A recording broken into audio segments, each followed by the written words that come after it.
rejoicing,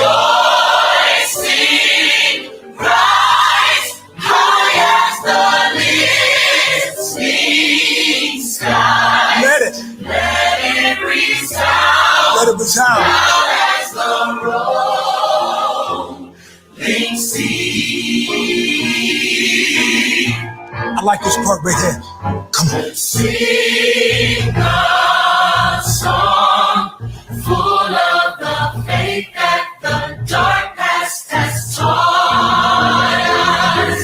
Sing a song full of the hope that the present has brought us. Facing the rising sun of a new day begun. Let us march on till victory is won. Now we add a little something to it. Just encourage you. We're going to take you to church later. Let's go. We'll keep marching right until the victory is won. To all my brothers out there. Hold your head up, brother, till the victory is won. To all my sisters in the struggle. Keep believing, sister, till the victory is won. Till that day. Till that day comes. Hey. Let us march on to victory. Till victory is won. Is won.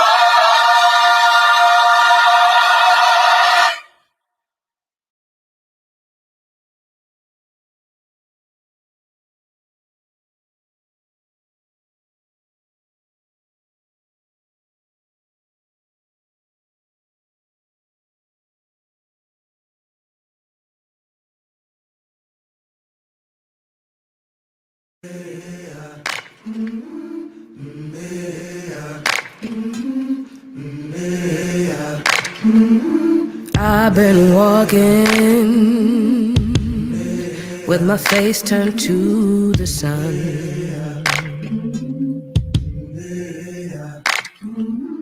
Weight on my shoulders, a bullet in my gun. Oh, I got eyes in the back of my head, just in case I have to run. I do what I can when I can, while I can for my people. While the clouds roll back and the stars fill the night, that's when I'm gonna stand up, take my people with me. Together we are going to a brand new home, far across the river. Can you hear freedom calling, calling me to answer? Gonna keep on keeping on. I can feel it in my bones.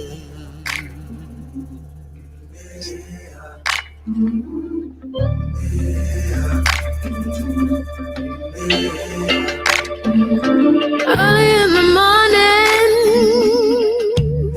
before the sun begins to shine, we're gonna start moving towards that separating line. I'm wading through muddy waters. You know I gotta make up mind. And I don't mind if I lose any blood on the way to salvation. And I'll fight with the strength that I got until I die. So I'm gonna stand up, take my people with me. Together we are going to a brand new home, far across the river. Can you hear freedom calling, calling me to answer? Gonna keep on keeping on.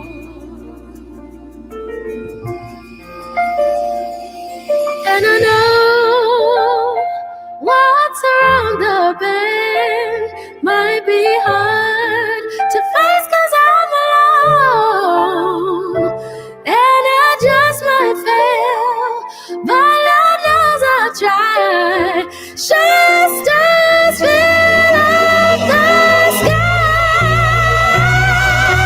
Stand up, take my people with me. Together we are going to a brand new home. Far across the river, can you hear freedom calling? Calling me to answer, gonna keep on keeping on. I'm gonna stand up, take my people with me. Together we are going to a brand new home. Far across the river, do you hear freedom calling? Calling me to answer, gonna keep on keeping on. I'm gonna stand up, take my people with me. Together we are going to a brand new home. Far across the river, I hear freedom calling, calling me to answer. Gonna keep on keeping on. I can feel it in my bones.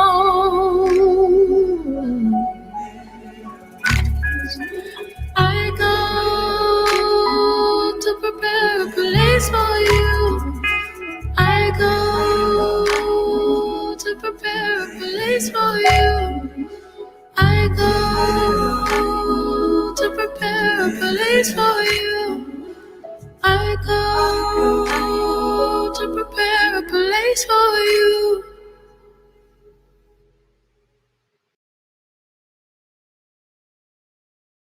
This is our second annual Black Empowerment Kickoff event.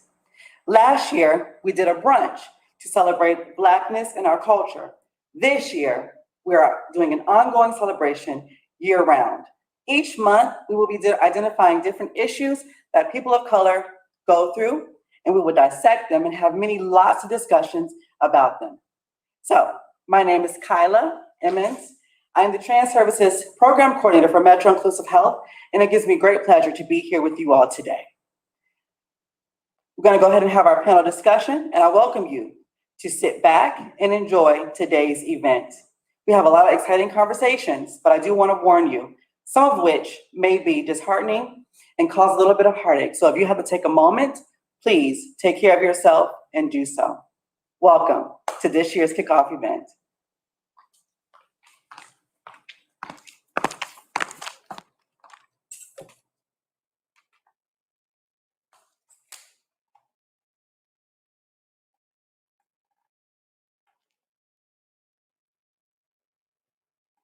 Hello, how are you all? Hey, how you doing? Hi, so I want to reintroduce myself so that you all have an awareness of who I am. Again, my name is Kyla, also known as Kyla Santi. Today, I choose to wear this crown, not only to represent the titles that I hold and the person that I am in the community, but also to remind myself that I am a queen, and it is important that I live to my fullest potential every single day. So here at Metro, I have been for 5 years, and I am so amazed at the growth that this organization has built. So what I want to do is take a moment to introduce you all, starting with you, Rose, and please tell us a little bit about yourself and what you do here for the organization. Sure.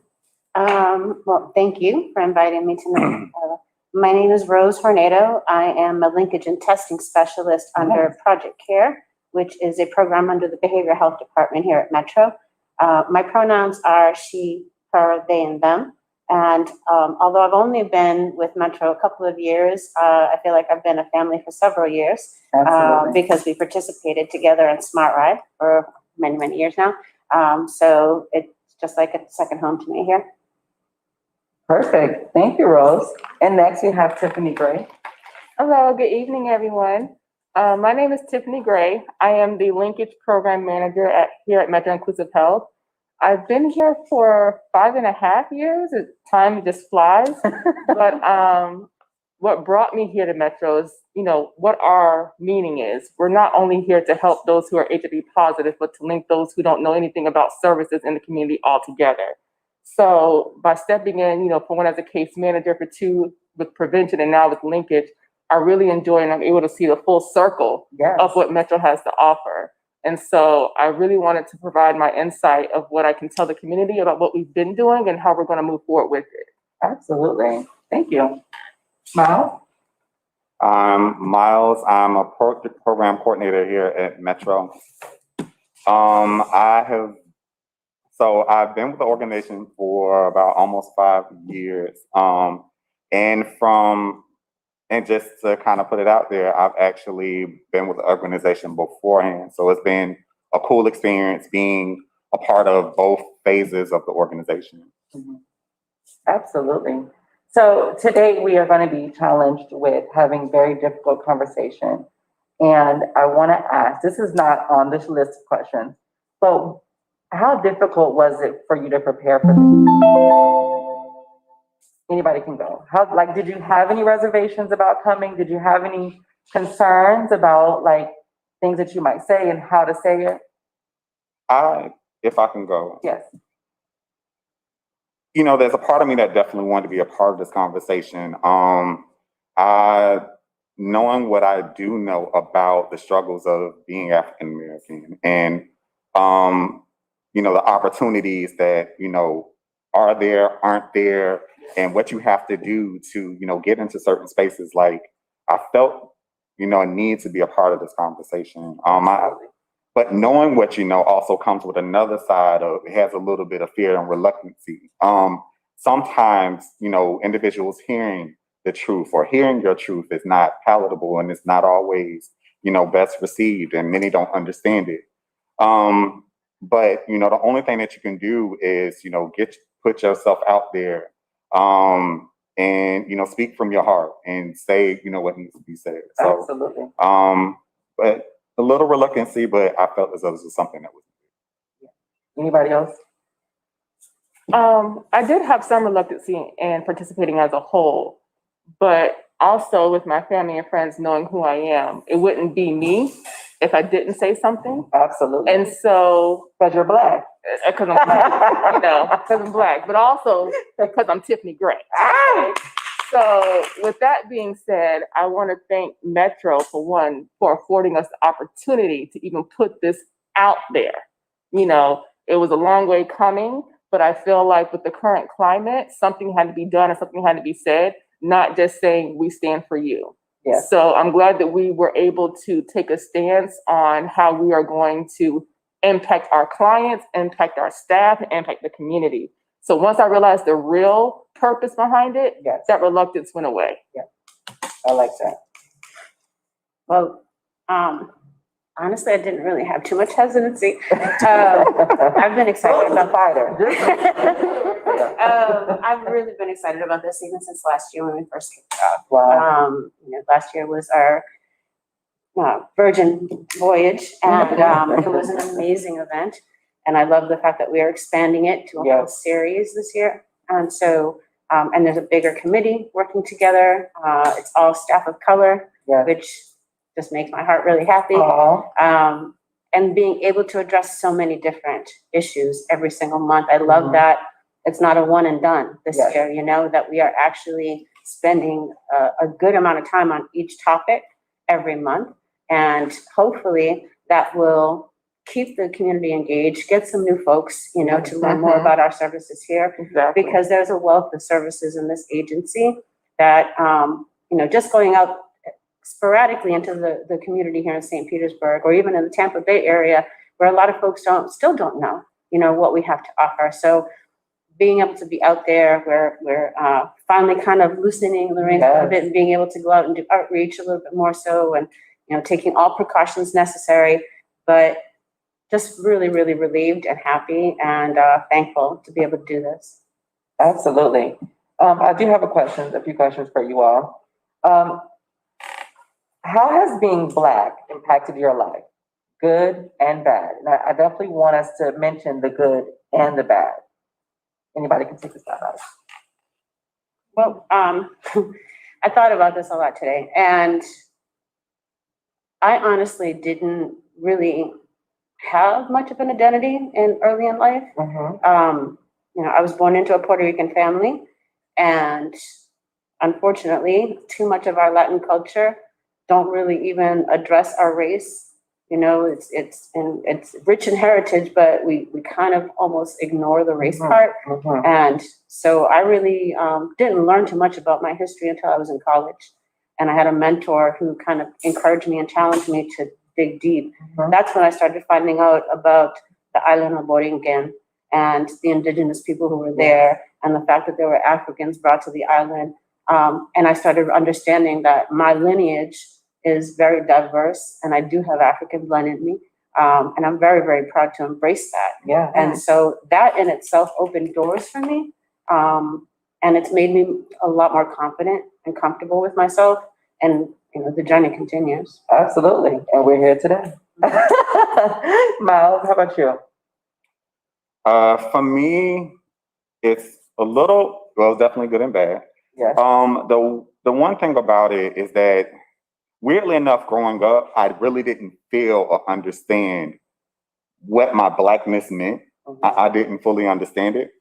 And, as I, growing, as I became a man or a grown individual, as you say, I started, well, to be fair, I saw how the beauty and the resilience in my family. I saw how, individuals were able to, balance being Black as I started to become a little more familiar. And the fact that the opportunities weren't there financially, and that, you didn't always get, you could barely get by at times, those parts of the struggle. And, and you grow up and you don't really understand that these things are happening because your skin color is a little bit different. So the opportunities that are open to you are different. Yes. And so I watched this beauty in my family as, they were able to, just thrive and, do well.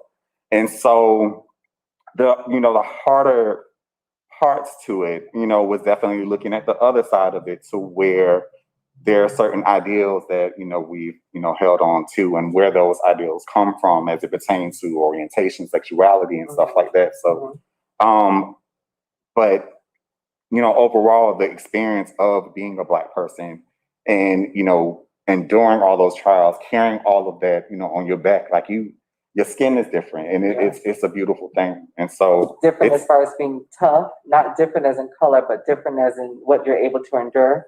Exactly. I look at the way in which I look at things that go on in the world, and I look and I'm like, that's something to somebody. You're right about that. But not realizing that, there was so much that we've had to carry, and the load was so heavy, but we've learned to carry it with such a grace. And you know what I'm saying? It's nothing like it. I want to dive into that, Miles. I have a story about that. Thank you. That was a great perspective. Tiffany? Kind of similar to Miles. Like, as a child, I didn't really pay attention to my skin color as far as it being a bad thing. I did grow up, I'm a military brat. And so growing up on the base and right outside the base, it was diverse, but still majority was, of Caucasian descent around me. All my pupils and friends, even one of my best friends in the elementary was a young white girl. But at the same time, I also had a group of my friends that were African American. And it really wasn't brought up as a child. Like, no one said anything to me as a child to say you weren't worthy enough or anything of that nature. As I started going to middle school, high school, that's when things started to pick up and change a little bit, to where I realized my skin color did matter. And I wasn't the light-skinned girl down the hall that everybody was looking at. I wasn't that girl. I was the dark-skinned Black girl that, as long as my friends got along, we were good, but I wasn't chosen over the other girl because of the skin color. So it wasn't until then I started seeing transitions from middle school to high school, and then on to college. And then I still feel like, every day when people say they don't see color, I don't think that's a negative thing to say you do see color. That's naturally who we are. And I don't want anyone to think that someone should not take it offensively, because that's the first thing you notice about someone. But at the same time, my color can also be stricken against me, meaning when I walk into a store, am I going to be followed around, you know? Or when I walk into a store, am I going to be greeted, depending on what type of store I'm going into, like an urban store, like, hey girl, what's up? How can I help you? Or how can I help you? You know? And so I get it. It's a double-edged sword, but I wouldn't change it for the world. Oh. There's nothing that I would change about who I am regarding my Blackness, because this is how God made me. And if it was meant to be something else, then it would have been, and it's not. And I don't apologize for that. I speak in my truth. A lot of people say sometimes, you know, Tiffany, it's okay. You can put the shield down a little bit, but I also know when I put the shield down, some people may take it for weakness. Yes. So I have to really protect myself and know how much Black I can show depending on where I'm at, you know. But across the way, regarding elementary, middle school, high school, college, professional life, there's been different spectrums that I've encountered along the way, and I know that everyone's not going to be receptive of who I am, and that's okay. You know, as long as we can agree to disagree, then that's the most important thing. But at least I get my point across, and I can hear you and respect you as well. Absolutely. No. That's an interesting point too, Tiffany. You mentioned like the timeline of like kind of like growing up and being in different spaces. How important is it to you all to code switch in order to fit in? Oh, it's definitely important. It's important. If you want to get by in life, it's important. That's just the truth. You know, that's That's just the truth. I mean, So wait, this is the real Tiffany. that's just the truth. I mean, I'm just saying, depending on who's in the room, Absolutely. and who's hosting the room, you know, and if we just gonna be frank and honest, your name will carry you some weight before you even get in the door. Yes. You know, so a lot of people of color think about that. How am I going to name my child? Because it's going to allow my child to get to the next space. Or is my child going to be held back before they even meet my child because of their name? Absolutely. So that's something a lot of other people who are not of color don't even think about, but we do. So code switching is a true thing. But you know, I think being Black, we're so creative and we're so full of everything. We want to be extra a lot of times. So the names, I get it. Sometimes the name we think of may not be the name we need to go with. So say my name is Kyla. And this is funny because being trans, I was able to pick my new name. So I did want to be a little bit ethnic with my name, and because my sister's name are the same. So I picked Kyla, which was a name that I could use anywhere. And then I put Brisha Ray. We know, yeah, we know. Just a little quick joke. But can any of you tell me a time when you have experienced discrimination, and how did it make you feel? Oh. Well, just last year. Anybody who knows me knows that I have the soul of an activist. And so when injustice, starts happening, I feel like I need to do something. And, in the beginning of the year, I started thinking, okay, we need to organize something. I'm going to put together an event. And I started reaching out to folks and having meetings. And, but the more that happened, the angrier I became. And it got to a point where I just couldn't function properly. And my energy wasn't helping anything. I was lashing out. I was raging on social media. And unfortunately, somebody in my neighborhood, I guess, saw some of my postings, recognized me on a local neighborhood app, and doxed me. They basically said that I was trying to incite violence in St. Petersburg, to watch out for me. I came home one day after work and my plant outside my door had been smashed. And so I, deleted myself from the app. I privatized all my social media. And I think that was the first time in my life that I felt fear like that. Wow. And it made me even more angry. So I did a lot of self-care. I kind of just disconnected from a lot of things.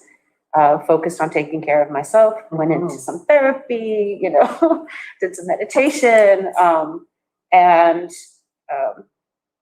just tried to learn from that, because I do get very angry.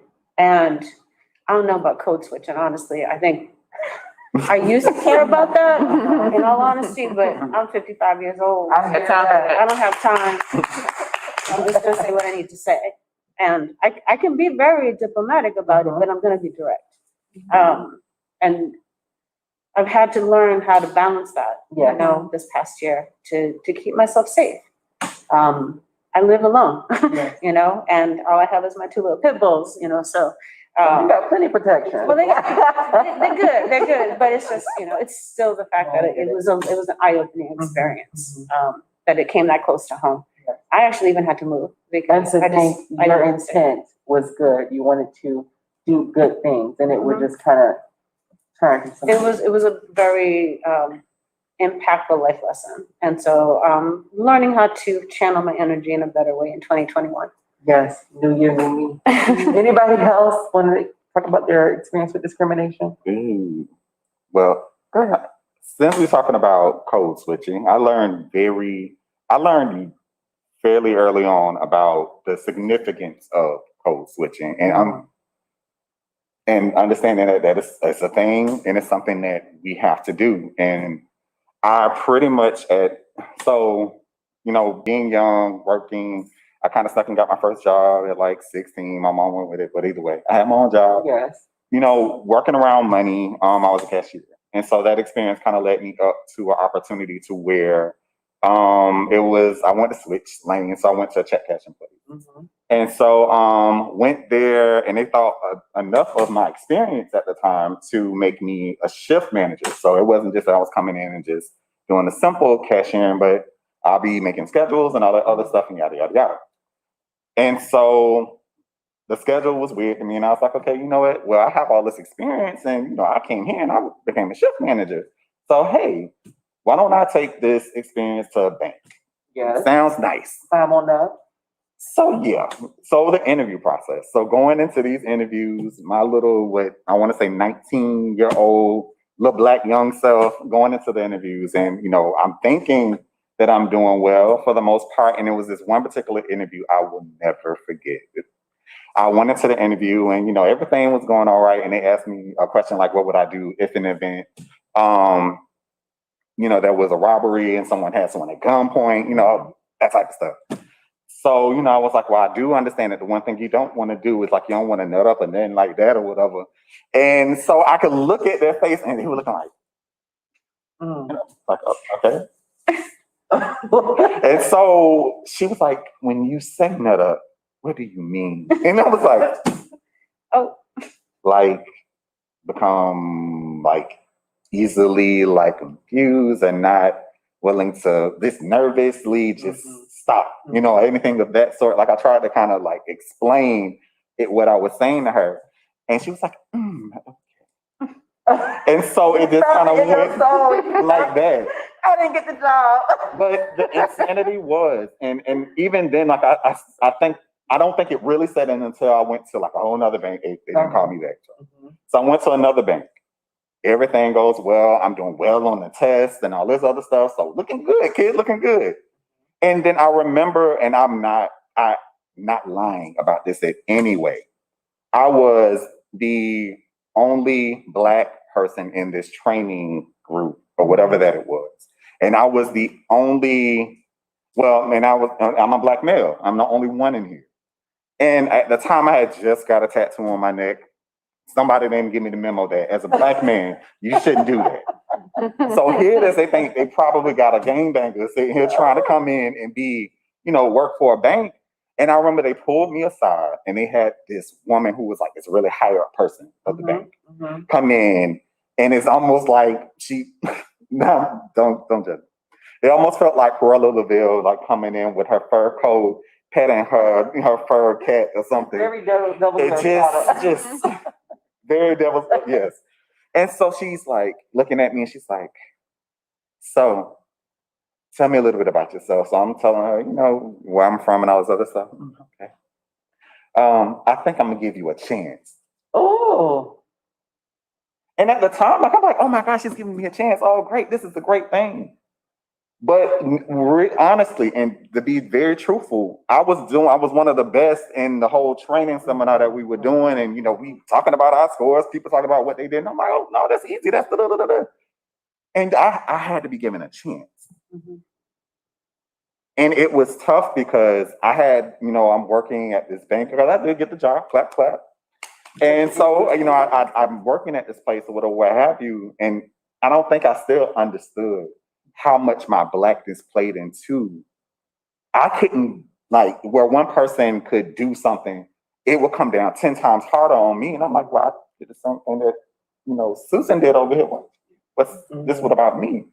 And I ended up, losing that job on some weird technicality of I don't even know, to be very fair. And so, I learned then in that situation that me being black, me being a black man, like I don't have the luxury to go out there and to mess up. I have to work 10 times as hard. I have to be on top of my stuff. I have to make sure that, what I'm saying, I'm above as much as I can possibly be because I don't get it the same as me. You may not get a second chance. So she gave you one chance. You may not gave get me another. So that was the first time I had really kind of been face to face with that type of like, hey, yeah. I'm 19 years old. Thank you, Miles. I'll just share a really quick story that I won't ever forget. But at a previous job, I was in home visitation, and I was there to see my client, first time to see my client, and she wasn't home, but the husband answered the door, and the husband asked, "Oh, where's your cleaning supplies?" Oh, now this was not a cleaning job. I was there to provide education and services to this woman. And the husband said, "Where's my cleaning supplies?" And I said, What are you talking about? He was like, "You're here to clean the house, right?" I said, "No, I'm here to see your wife. I'm here to talk about her pregnancy. What are you talking about?" He was like, "Oh, I thought you were coming to clean the house." Why would I had on a uniform shirt that had the company's name on it? Nothing about it said cleaning whatsoever. No van, no Jeep, no Jeep, no van, no white van, no nothing on the car, nothing. All I had was a bag with my hand clip, whatever that thing is called, and clipboard, and my paper and my pen. And I was like, no, I'm not. I'm not the maid and anything else. And not to say that something's even wrong with that, because it's not, but at the same time, for him to assume that's what I was there for. I was like, what the? I said, give your wife my card, sir. Call me. Now I'm upset. Yeah, I didn't even finish my shift that day. I called my boss. I said, I gotta go home. I can't do this because, and this was like years ago. I said, I just can't believe. I know it happens, but I was just so blown that he just blatantly came out and asked me that. I'm like, you're bold. You're that bold. So with a straight face, no apology. Yes. I mean, after I said that, and then he realized, he was like, "Oh, I'm sorry." Okay. But I'm just like, it still didn't matter. You shouldn't have even said that. You should just ask, why are you here? Or who are you here to see? Versus, where your cleaning supplies. So there's been many more instances besides that, but that one has always struck a chord with me, because I'm like, for one, and again, just because we are Black and brown people don't mean we don't discriminate either, because we have done it before. But I just want to put it out there that it happens across the board. It's still happening. And if we do, we need to check ourselves as well. So, but it just really struck a chord with me. Mm-hmm. So hearing all of you all's story, we've had to be extremely resilient in a lot of different ways. What are some strengths that you think that people of color or the Black community has, being faced with all these different things, whether we have to kind of keep our own issues in the household, we have different issues that we have culturally. What do you think one of our strengths are within the community? I mean, you kind of hit the nail on the head when you said resilience, because I call it, how do I put this politically correct? Rose, Just say it. I was about to say Rose, but I'm going to say it. You know, we don't have the white lady syndrome. And what I mean by that, politically correct, what I mean by that is sometimes other people, as Miles said earlier, can just go with the flow. Privilege. Doesn't even dawn on them in regards to what is happening around them. And what I mean by that, let's just say if at an airport, right? And this is to my own fault as well. At an airport and you got luggage, right? You may got 2 luggage things that you're trying to carry. I feel the white woman syndrome is, who's coming to get this luggage? The black girl syndrome is, Let me get all these back. I'm trying to just carry it. What do you mean we're coming? You know, and then for someone to come to me and say I can get it. Oh, I got it. Oh, that's the problem that I have. Yes. You know, by having that strong sense and independent sense and resilience Wow. that I've never really knew that I should be saying, she just said that. Why did I say that? I'm stupid. Why I'm sitting here breaking my back over something that I could have got help with, you know? But that's just how I view things. And I feel like I've never been able to process it in my mind to be able to think that way, to be able to say, I ain't got to do that. Someone can help me. Absolutely. You know, Wow. There's that level of privilege, right? And unconscious bias that some folks that are you know, non-people of color don't even realize that they have, you know, and it's blatant to us on a regular basis. And you know, I don't know. I don't want to be that person. You know, I don't ever want to be at a place where I'm just very comfortable in my privilege. I understand I have a level of privilege. I do, because there is a hierarchy, and unfortunately in this country, that is what's the issue to me. You know, the fact that we feel like we have to code switch is an issue to me. Yeah. Because there is no default or standard, right? And we've just perpetuated that mentality that the way to be is the white standard, Yes. right? And that's what we have to somehow, you know, live up to and assimilate to. Where our own culture, our own language is just as valid, just as rich, you know, and we should not be ashamed of it.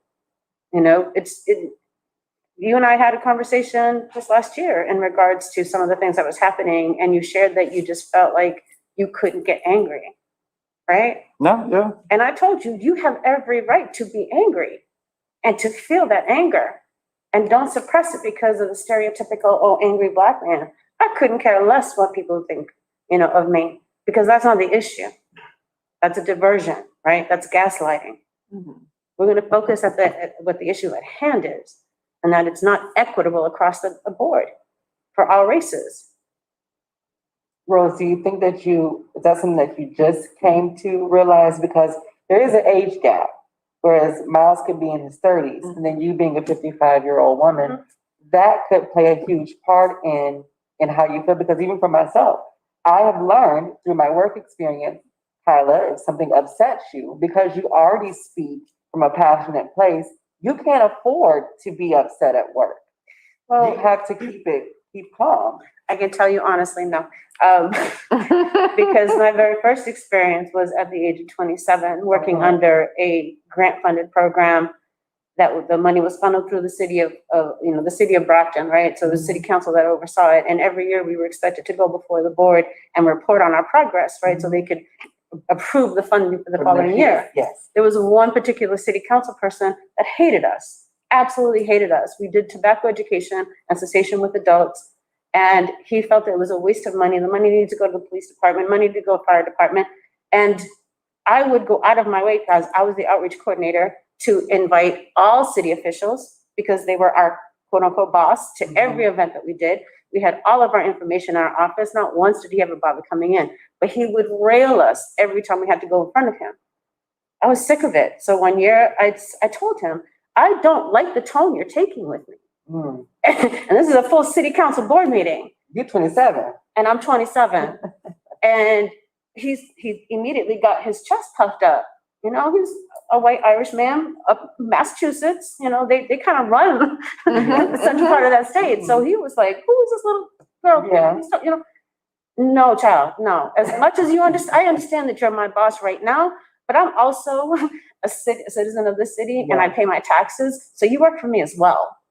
All of a sudden, the city council president, the gavels, we're gonna take a recess, we're gonna take a recess. I was removed from the room. I was asked never to come back. Wow. See how we get. So I've mellowed, let's say, Yes. I've mellowed with time. But no, I've always had that fighter. So there is a way to get our point across. There is a way to say things. We have to just find that balance in order to do so.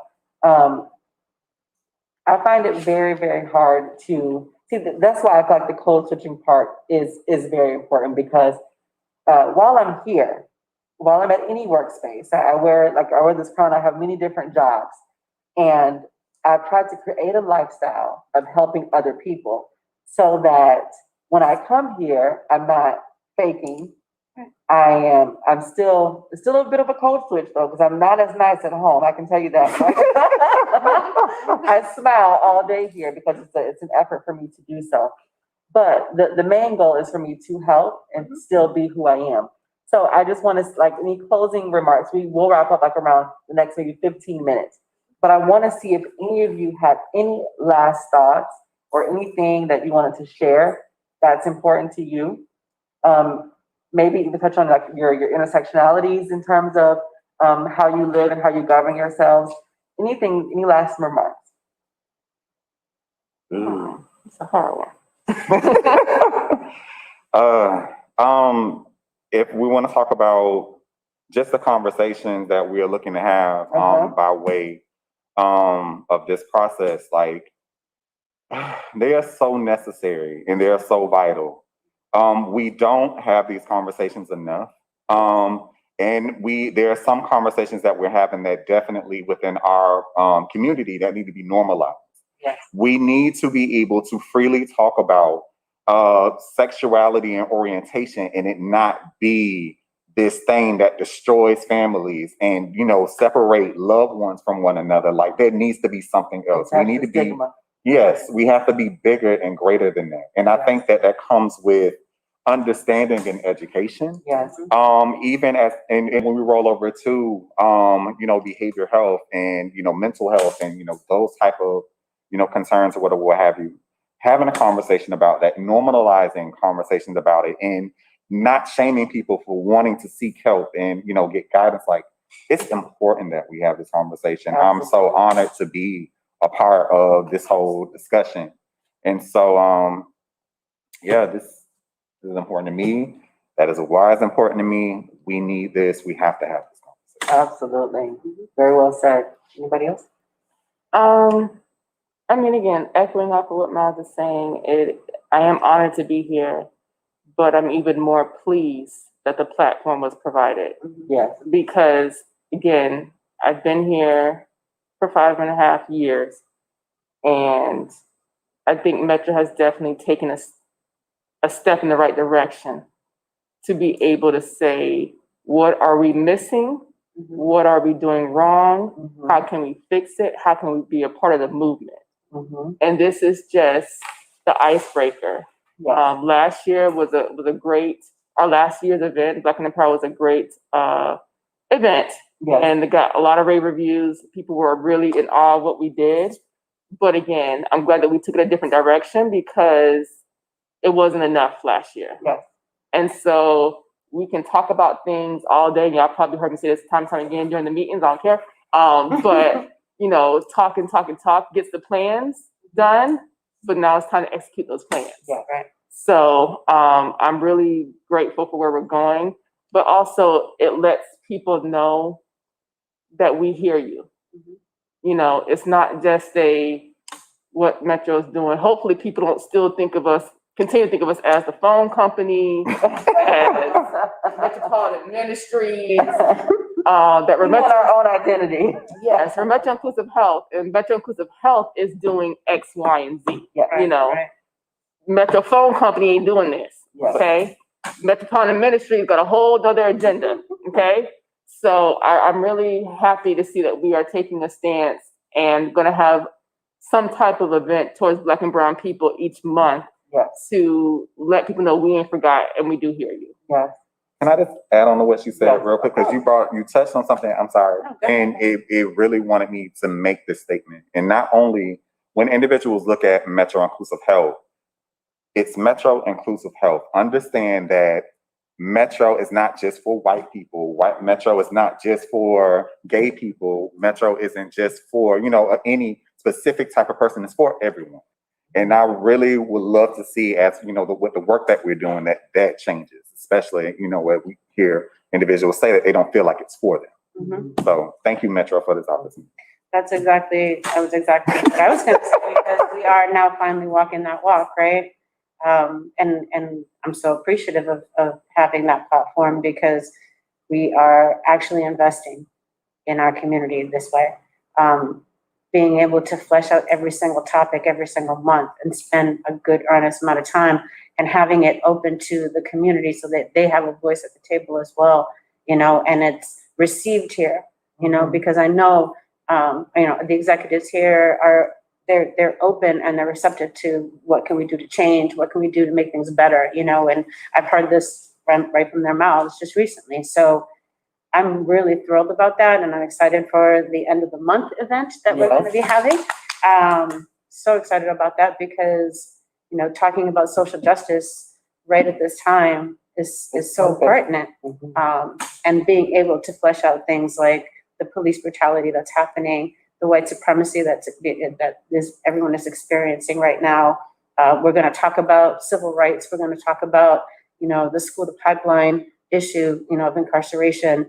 And there are going to be local folks like city council folks and activists, and there folks from the Urban League that will be on the panel having this discussion with the citizens of St. Pete virtually, and answering their questions and hopefully giving them some hope, of the progress and the change that's getting implemented here.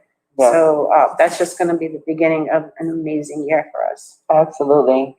I want to give a shout out to Cole Files, who spearheaded the event last year, and we can talk into that.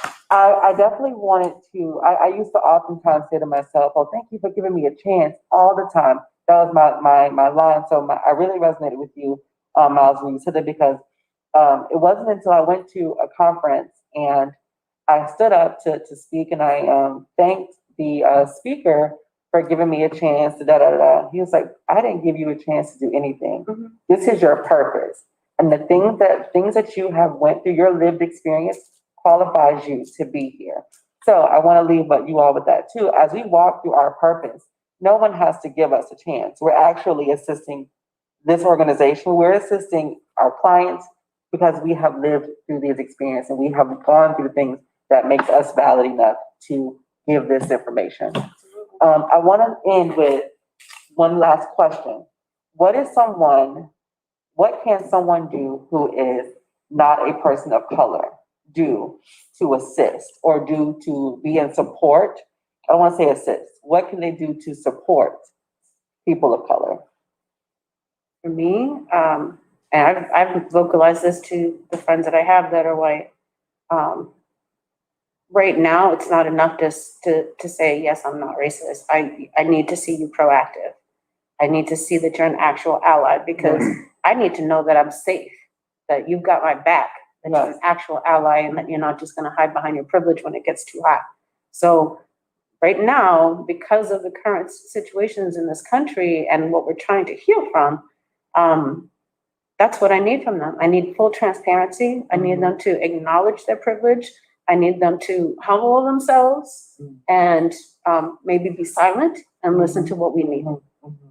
And support that. Themselves, be silent, and be completely transparent. I love that.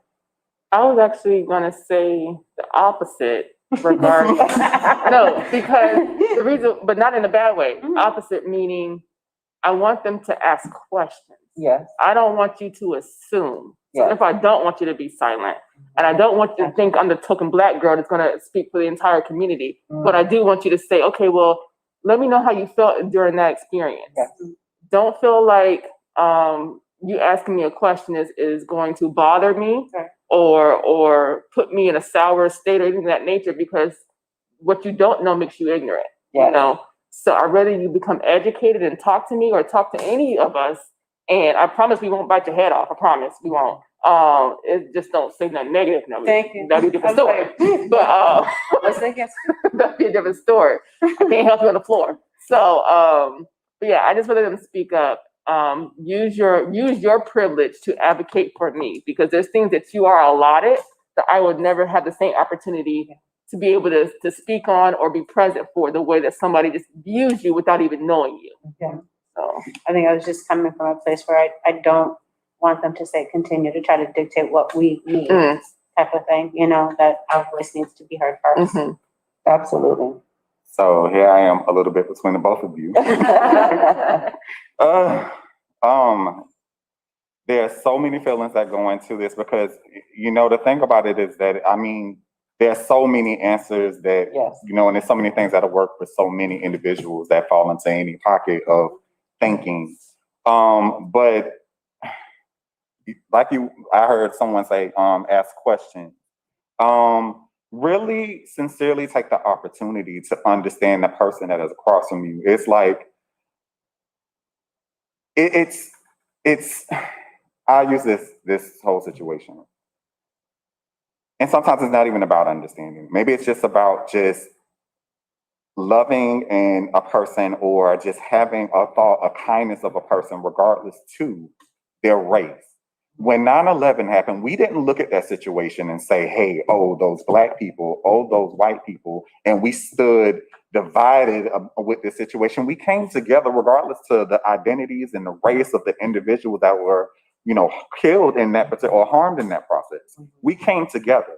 So when I look at situations like Black Lives Matter movement, to where the nation seemed to be divided on how you felt about what was going on in the lives of these individuals, it's like, it shouldn't have been a thing about race. It shouldn't have been a thing about race as it pertains to, oh, that's happening to Black people.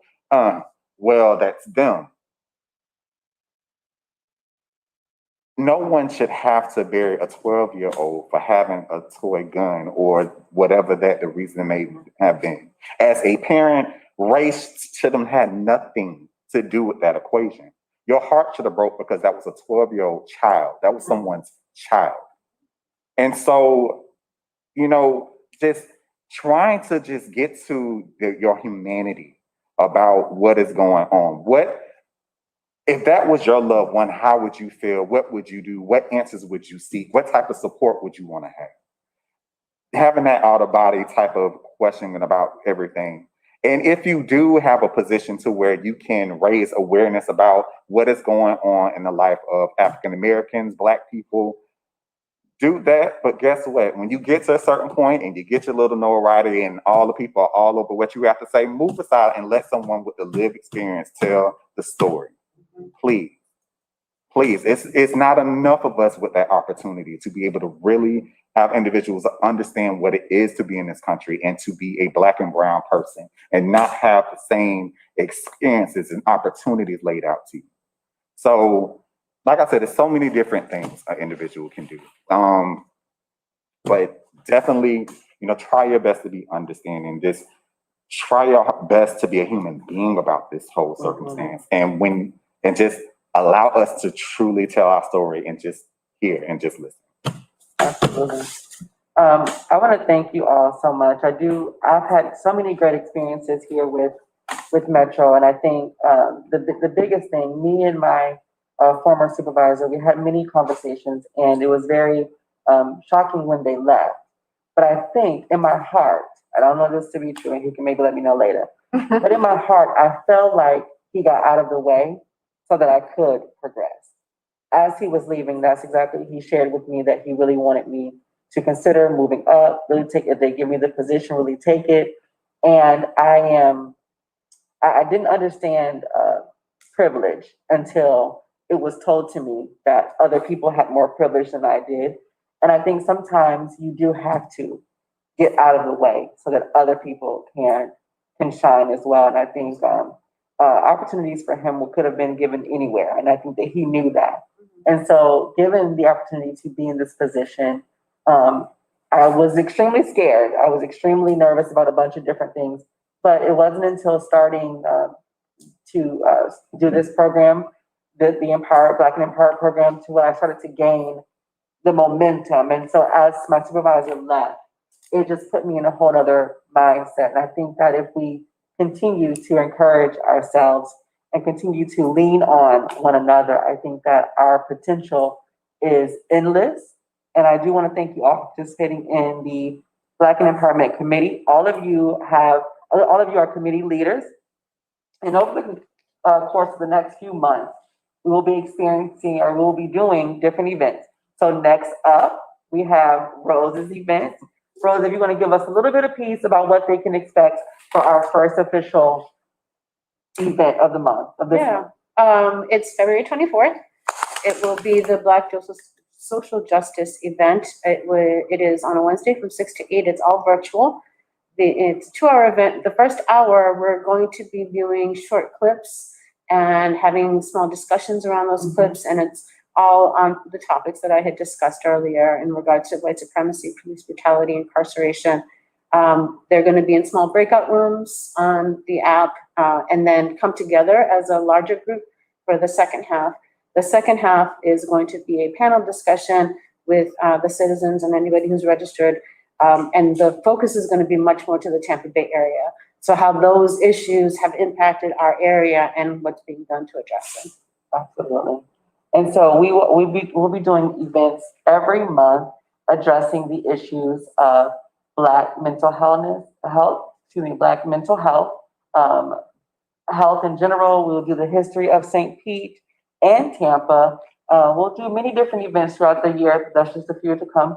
Any closing remarks? Stay tuned. I'm about to say. This is our kickoff event. We want to thank you so much. We do have some entertainment coming, and then we'll have the second half of our event. Thank you so much. Great conversation.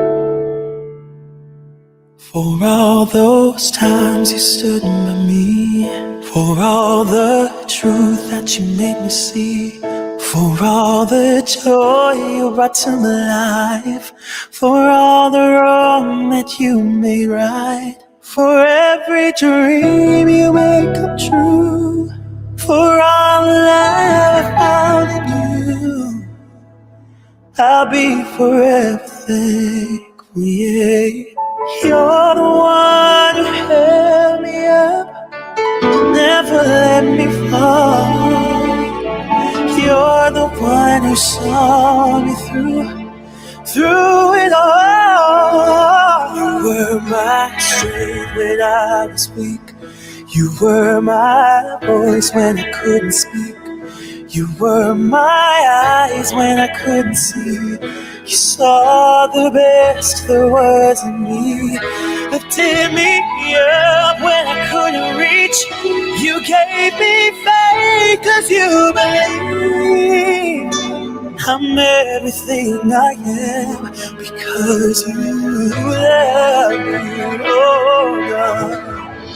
You were always there for me, the tender wind that carried me, ooh, light in the dark, shining your love into my life. You've been my inspiration, through the lies you were true. My world is a better place because of you.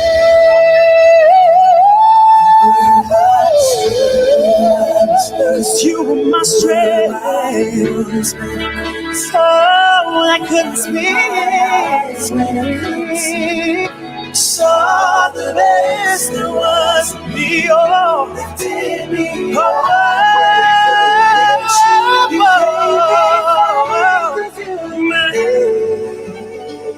I'm everything that you love.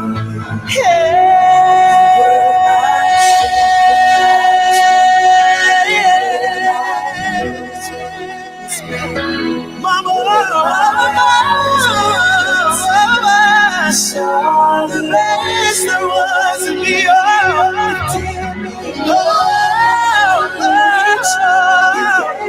faith that you believed. I'm everything I am because you. I'm everything I am because you love me.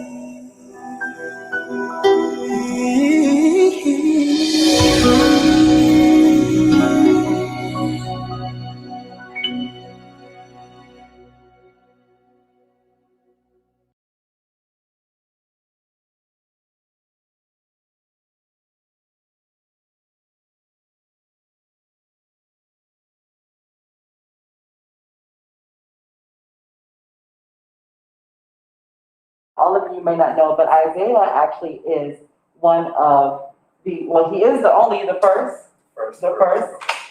Go ahead, let people know who you are, please. Hello, my name is Lorenzo Gilbert. I'm the first male cheerleader for the Tampa Bay Buccaneers.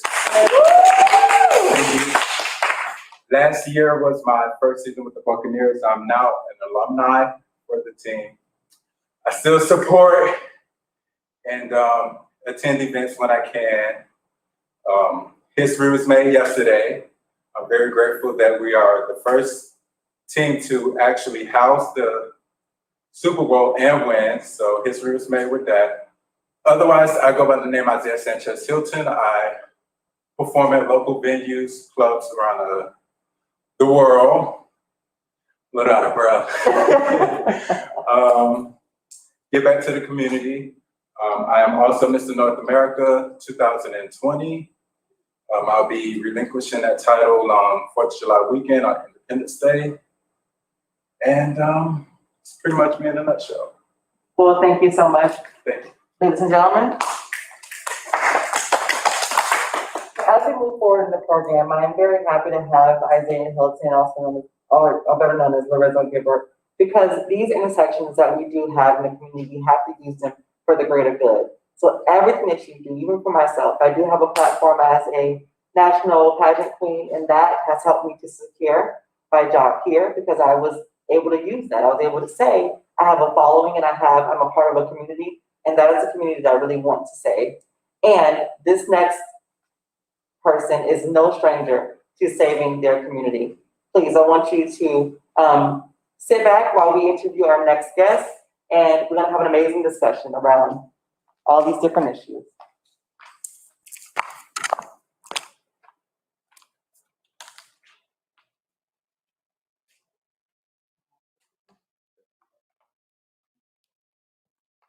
Over there.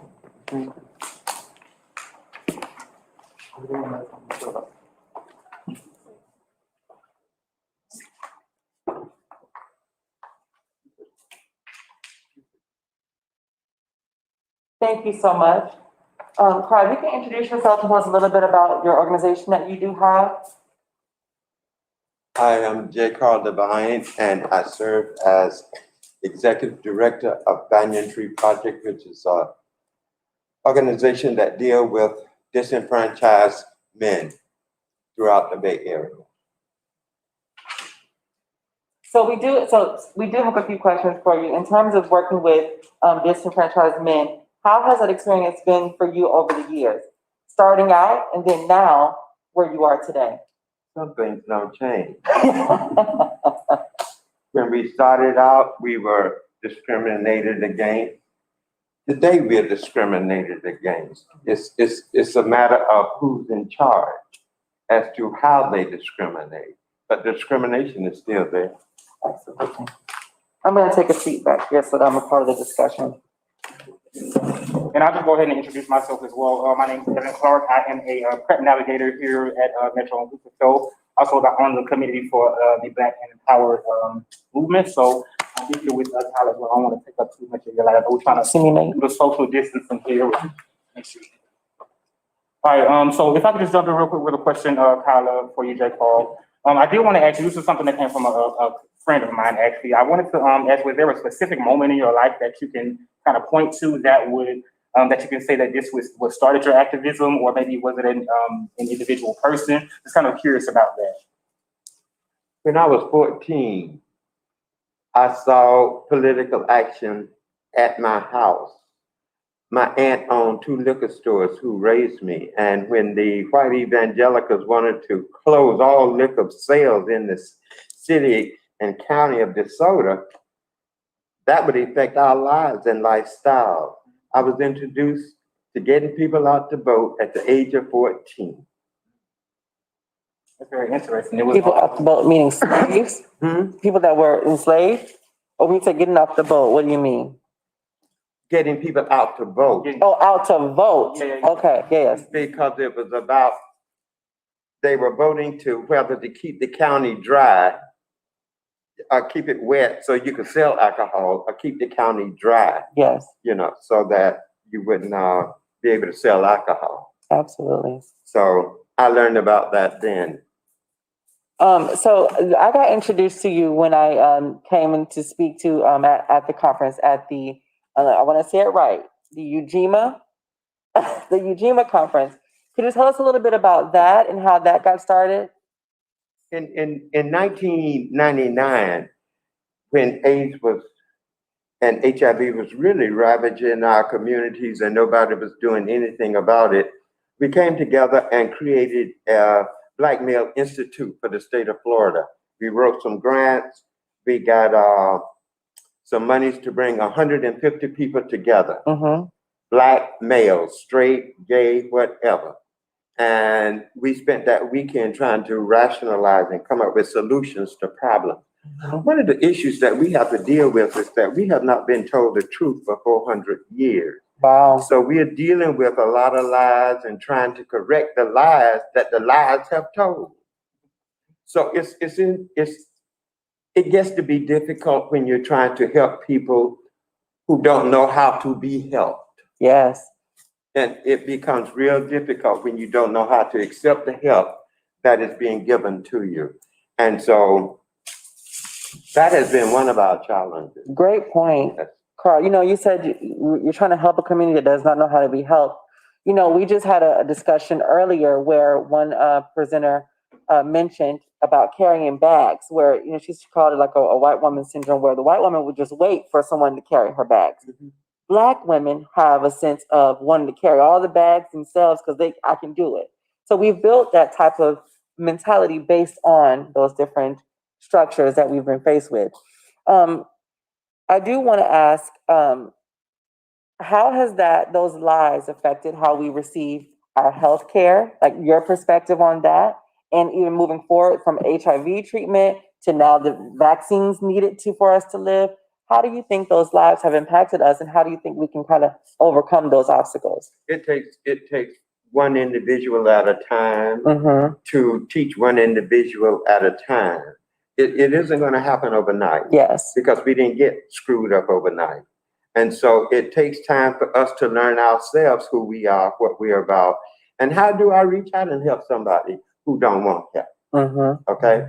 It's some skills that we have to learn to develop and use to reach our brothers and sisters who are not comfortable with being reached. Yes. And so it has taken some years because I have my own issues. I got to deal with me first.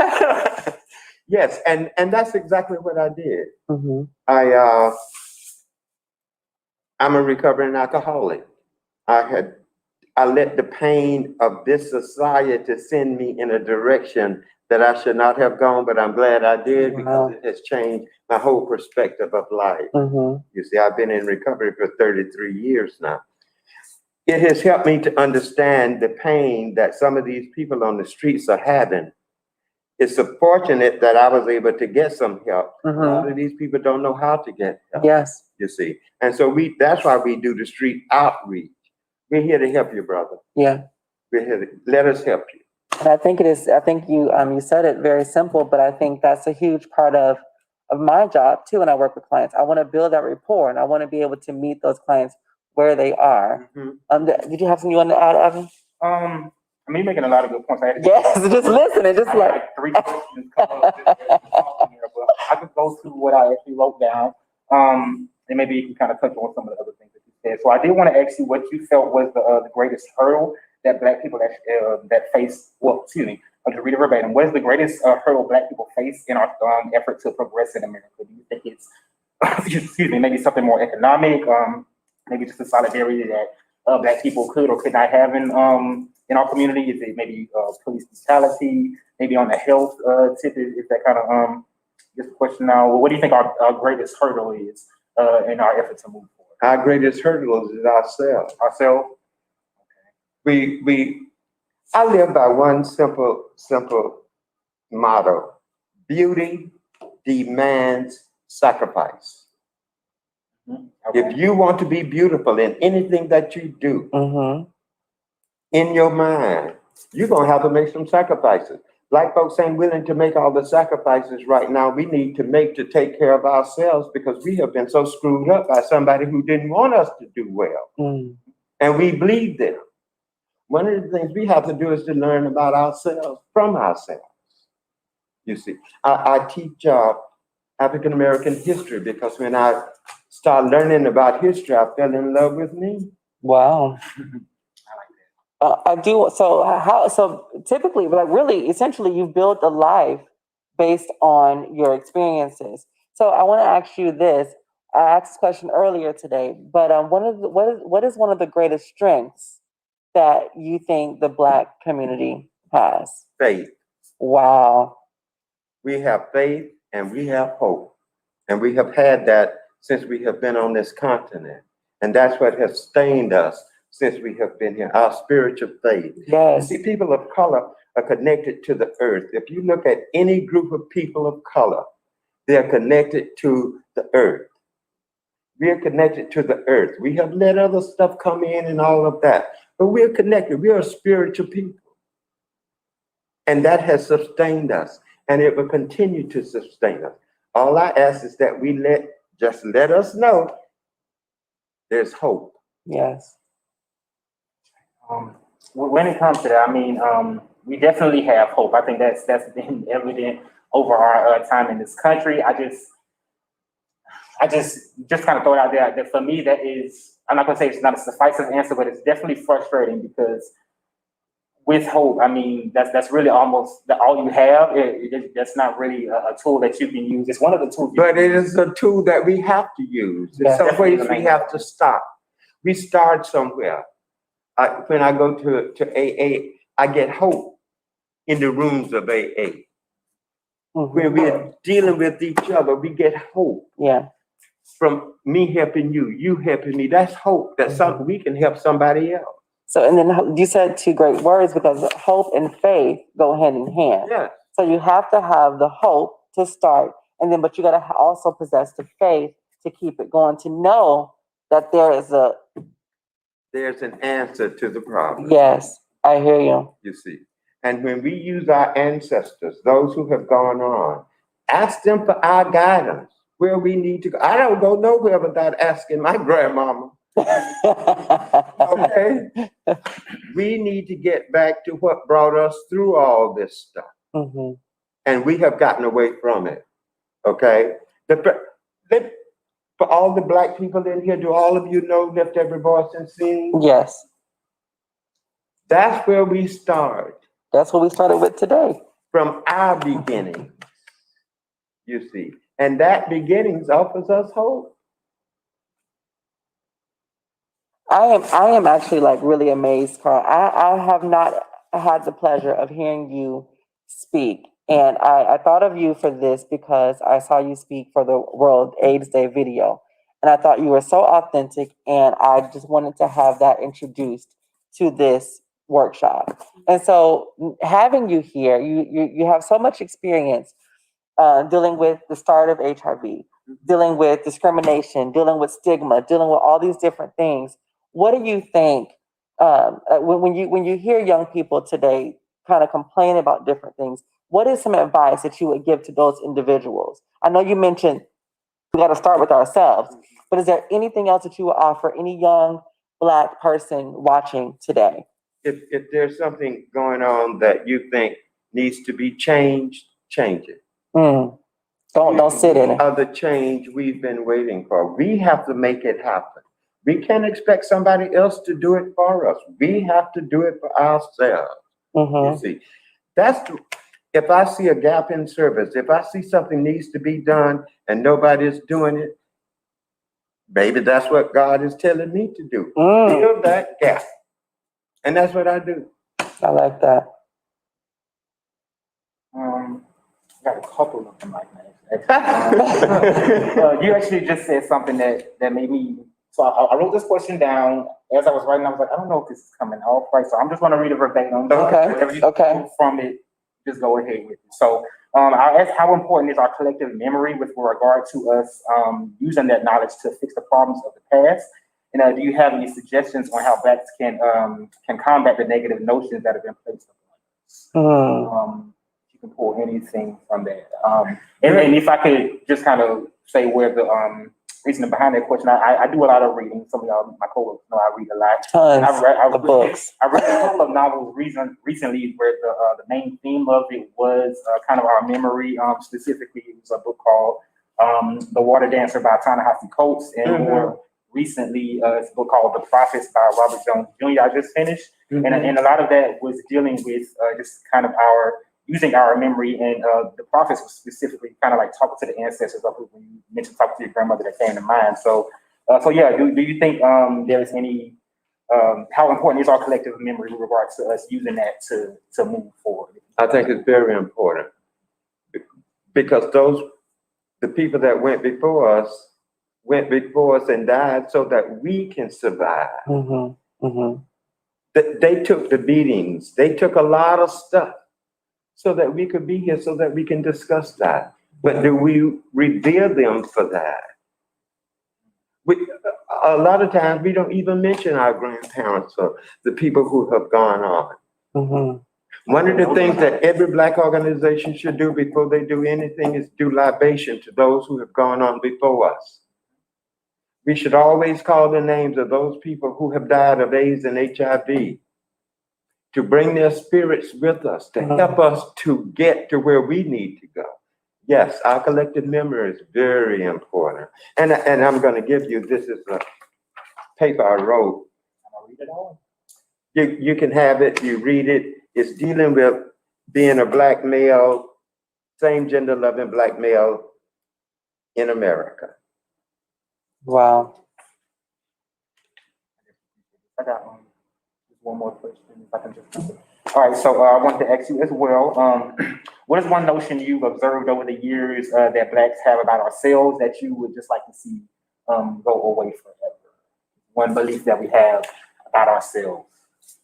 One of the things that I really believe deep in my heart is that until Black folks stop wanting to be niggers, there ain't gonna be no change. Can you can you dissect that? Can you elaborate just a little bit more? We have internalized a negative thought about us. We didn't create the term or what it meant, but we have internalized it. We took it and made it ours. You see, if we take the other stuff that's good and make ours, different. Right. But when I take something that's negative, So I get what you're saying. So let me make sure I have it correct. So like where the N word, everything negative that comes along with that, like all the Black stereotypes that people have placed on us, being late, Mhm. not good enough, all these different things. See, We have kind of sat in that. We have, I get there when I get there, Black people time, or our slang and our presentation has. Yeah, I get that. What are your thoughts on that, Evan? That's deep, Carl. And it's definitely thought provoking. I mean, Yes. you just kind of understand that all of our problems, no matter whether it comes from a health issue, economic issue, all of it kind of stems from that original thought that we believed about ourselves. Mm-hmm. I forget who he made Carter G. Woodson. I believe it was Carter G. Woodson and the Miseducation of black the folks. If you, and I'm a paraphrase, but if you control a man's mind, you don't have to worry about what he does. It's something to that extent. So that kind of does, kind of lead me to believe that you just have them believe that one thing and everything else is going to go your way because you have them believing and kind of going along with that system. Exactly. When we don't control nothing, we don't control what we learn, how we learn, or who we learn it from. Exactly. Okay. I taught at Jackson State in Mississippi, and one of my students, when they came, one of my proteges came, he was so upset. One of the books, the psychology book from his white psychology teacher, said that Black folks from America were smarter than other Blacks from around the world because we have white blood. We fought that at the university and got rid of the book and the teacher. But the point here is, out of here. Mm-hmm. You see, my godson's name is Imhotep. We named him while his mother carried him and talked to him. One of the beautiful, beautiful young man, you see. But we named him after that genius from Africa. Mm-hmm. Mm-hmm. And when we start understanding our history, we don't have to have nobody to tell. You see, people call me a Black gay male. I'm not a Black gay male. I am a same gender loving man. Okay? Gay is a white term that came about after the riots in New York at Stonewall. Right. I was there. Wow. That's heavy. Speaking of Stonewall too, though, like that was a time where we had to come together and fight for rights and such. Do you feel discrimination looks different in the eyes of a person who is HIV positive, Black, and the same gender loving man? Discrimination is discrimination, regardless from whom it's coming, it's the same. It hurts. I came up with that question because I think what I'm trying to say is our lens are different based on the experiences that we've gone through. So being someone, until you mentioned the gay term being something else, I used to identify as being gay, being born male and loving men or liking men. I did identify as being gay. I'm gay, I guess.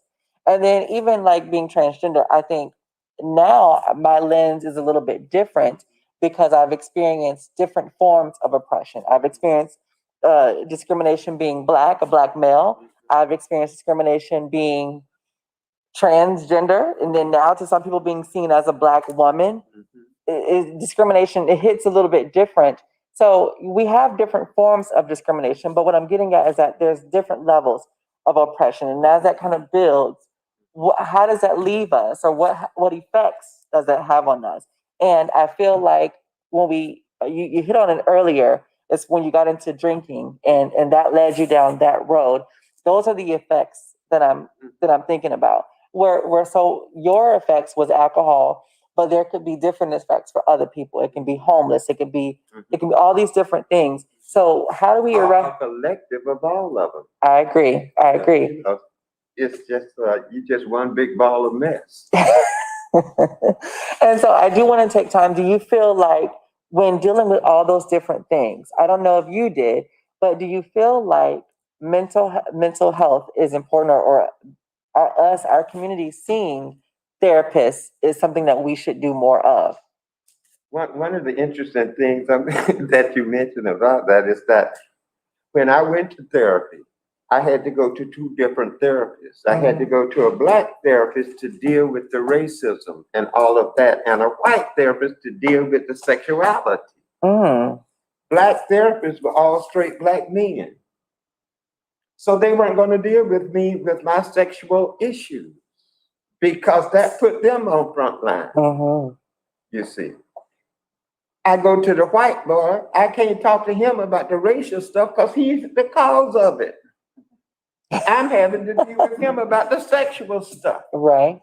Because he could deal with that. He can't deal with the racial stuff. But it left me having to understand who I need to go to To help get help, me, yes.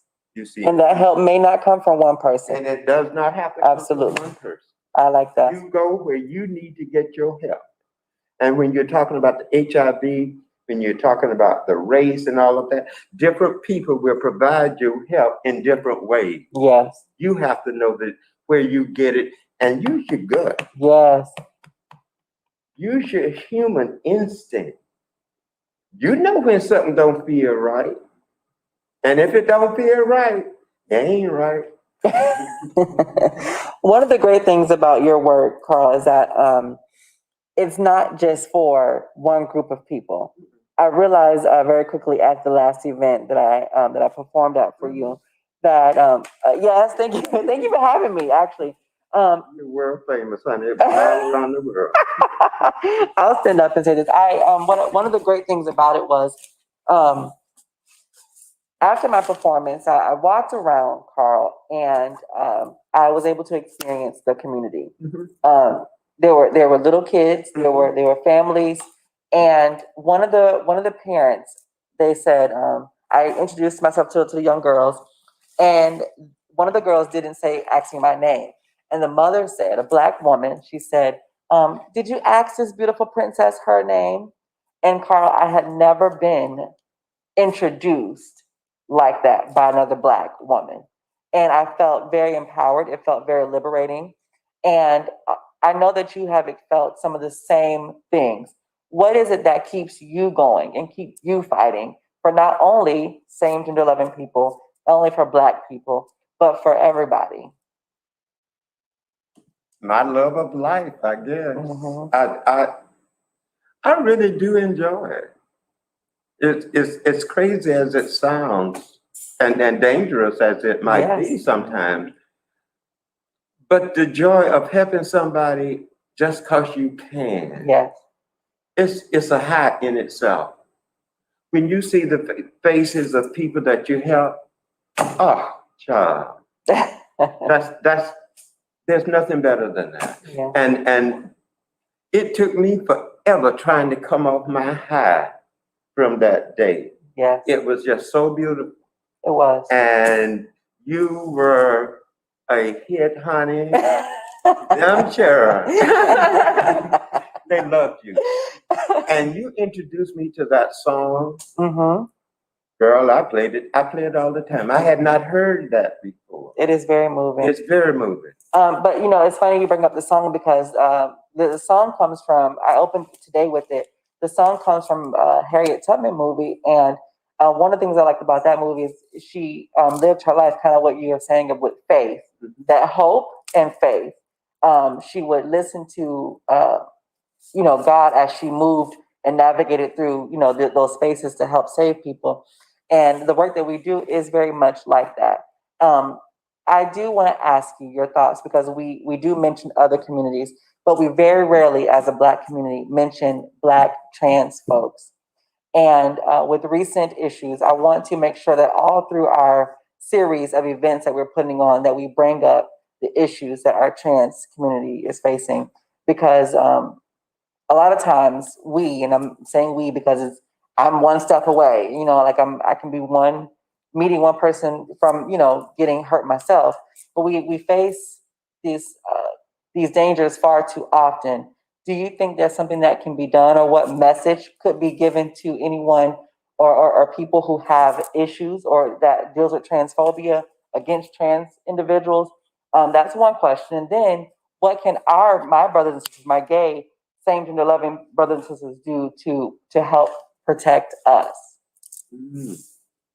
One of the things we can do, and that's one of the reasons I wrote that is because if we start teaching those who teach the church is a big part of our community, and that church has offered some real damaging messages about sexuality. See, it isn't about homosexuality enough, it's about sexuality. You understand what I'm saying? We can't talk about sexuality, because when we talk about sexuality, we have to talk about incest. When we talk about sexuality, we have to talk about sexual assault. When we talk about sexuality, we have to talk about everything engulfed in it. And we're not ready to do that, because As a community, we have to deal with some truths. yes. And we a lot of times don't want to deal with those truths. What happened in this house stays in this house. Stays in this. I heard girl. Oh, we have heard that far too many times. You know, I Open that door and let them secrets come out. Come on, get the help you need. yeah. And that's one of the issues that we have. Yes. Our leadership does not lead properly. Wow. Okay, our leadership leads in a certain direction. God has given us all the ability to think critically. But when we allow other people to stop us from thinking about ourselves and how we get the best of who we are, then it ain't their fault, it's ours. Wow. You were talking about Carter G. Woodson. He said that we have been so trained by this society that if there is no back door, we will create one for ourselves. That's what I'm talking about. We need to stop accepting being niggas. I almost want to end there. But I do actually have, and this could be, I'm not sure how much. Very good question. I mean, very good response. I do have one more though. And again, like I was saying earlier, I do read a lot, so I was actually just looking to maybe pick your brain a little bit. So I wanted to ask, was there What's left of it? I'll take anything I can get. So, and I guess I can kind of broaden this out to maybe not just be in books, but about anything, any type of medium that you can get information, documentaries or what have you. So would you suggest anything that specifically maybe for me, a book that I could read or a documentary that anybody could maybe watch, Black specifically, and also to that, and I hate to, when we talk about Black people, focus any amount on white people or anything like that. But would you suggest anything to our white allies that they can maybe read or what have you that could kind of open their eyes? Help us in the most proper ways, because a lot of times it can be well intentioned but have bad conclusions. One of the first things you have mentioned, one of the eye-opening books is The Miseducation of the Negro. And since you mentioned it, I will send you a copy of my book list. Okay. I'll be waiting on that. Yes, but there are so many good books that and I have read so many. So where we start is. I'll wait on that list. And I think too, what we'll do, we can add that list. We can pin it at the bottom of our different events that we might have. Because a part of this workshop, what I would like to see too is, although we are empowering ourselves, I do want people that are not of color to be able to understand more easily. I want the conversations to start because it's just time. It's just time for everyone to be accepted for who they are. And I think that we can definitely make that happen. And that's something that we can do. I did a thesis on being Black, being gay, and being an alcoholic. I could read that. Called Triple Identities. You're alcoholic? As soon as I like to read. But that's very interesting. I could actually read that as well. Because I like to just kind of delve into people's humanity when it comes to a lot of stuff. Even it's kind of like throwing Martin Luther King out there, for example. Like, people like to deify him in a sense. And I think that it's a lot better for us to know him as the man that he was, so we can kind of have that, so we can kind of see ourselves in him, to know that we can do what he did. Because may I share something with you?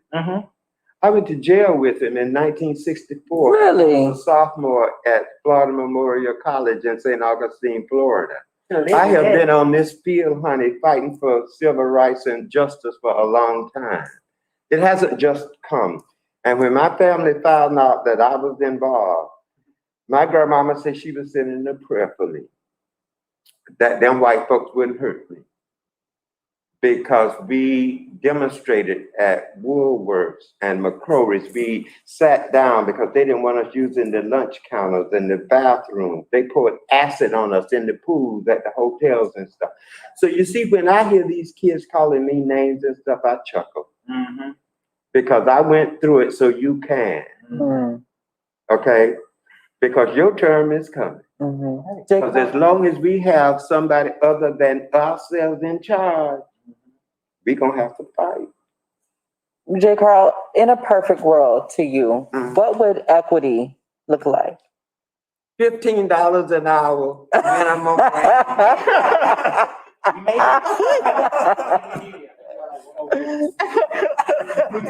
Stimulus packages. Equity would be that we would be at the table to make the decisions that affect our lives. Yes. That's equity. Wow. And I'm not just talking, I just hired a trans girl myself. Mm-hmm. Because it's so important that we take care of ourselves. Yes. Okay? If we can't hire and make life better for each other, how do we think somebody else is going to do it? Mm-hmm. You know what I'm saying? I make it a point every week to buy from Black businesses. Consciously buy from Black businesses. If we don't support ourselves, we have to take little steps in learning how to do that, you see. But we can do this. Do you know how much money Black folks spend in this country? Do you know they could change a lot of stuff if they stop paying for racism? If they stop paying for people to treat them nasty? Paying for racism, I feel that. Mm-hmm. We pay for racism. We fund it. That's just kind of hit me in a specific way. Look at what just happened. Yeah. Look how many of us shop at Publix, and she gave $300,000 to the people to turn over our government. You heard about that? No, I did not. Well, we'll talk about that. We need to pay attention To what's going on. to what's really going on. Yes. We all those people that we saw attacking that Capitol, when you go into these doctor's office and you see Fox News, we deal with these people every day. Mm-hmm. Every day. Mm-hmm. So I want to ask you when it comes to that. So, and again, this kind of goes to me with being just frustrated with the time that it's taken to actually make what we see as progress. I mean, of course, we've come some ways, but who do you think really owns the lion's share of stopping racism? Is it us Black people, or is it really going to take a heavy lift by the white community to just a little bit of everybody. I'm everybody gonna have to all use our backs. Okay. Okay. Being at the knees. Yeah. Well, okay. So thank you so much, J. Carl, for coming out. That's our interview. So, Evan, that was a lot of great discussion, and I am so happy to be in a position to be able to. I'm so happy to be in a position to be able to put these events on. So over the course, y'all, like we said earlier, we will be having each month. We will be having an event planned. At the end of this month, we will be doing the Black Social Justice event. Our chairman for this event is absolutely amazing. Rose, you met them earlier on the panel. And don't forget February 24th from 6 to 8. If you go on the Metro Plus website, you are able to register for the event. Please register. We will be having prizes and raffle giveaways. It's going to be really, really, really, really amazing. And I do want to end this event on a high note. So I want everyone to please mask up. And if you are still in the building, I want you to please join me as we close so many of our Black celebrations with the electric slide. I want you please to join me as we celebrate and have a really good time closing this event out. It is my absolute pleasure to be hosting this today. And like I said, we will have events each week. So as our Metro family comes We're all masked, we're all 6 feet away, and we want to end this on a high note and have a good time. If you're out there, thank you so much for joining us. There will be more information brought to you by our LGBTQ+ programming. Please check the website and our Instagrams and all of our social media. If you're needing services for Metro Inclusive Health, please don't forget there's something here for you. There's always resources and always things that you can make do with. Thank you. Let's go, y'all. Let's have a good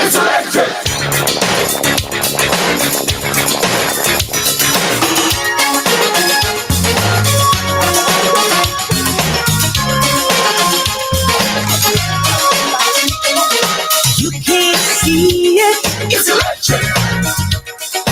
You gotta feel it, it's electric. Ooh, it's shocking, it's electric. You gotta miss the feeling with the loving with the man, she's a moving along like she's so good. You gotta know it, it's electric. Boogie, woogie, woogie, that you can't hold it, it's electric. Boogie, woogie, woogie, but you know it's there. Here, there, and everywhere. I've got to move. I'm going on a party ride. I've got to groove, groove, groove. And from this music I just can't hide. Are you coming with me? Come, let me take you on a party ride. And I'll teach you, teach you, teach you. I'll teach you the electric slide. Some say it's mystic, it's electric. Boogie, woogie, woogie. You can't resist it, it's electric. Boogie, woogie, woogie. You can't do without it, it's electric. Boogie, woogie, woogie. Thinking of somebody, she's a chicken, a feeling jolly, she's a moving along with it. She's so good. Don't wanna lose it, it's electric. Boogie, woogie, woogie. But you can't use it, it's electric. Boogie, woogie, woogie. But you know it's there. Heaven and everywhere.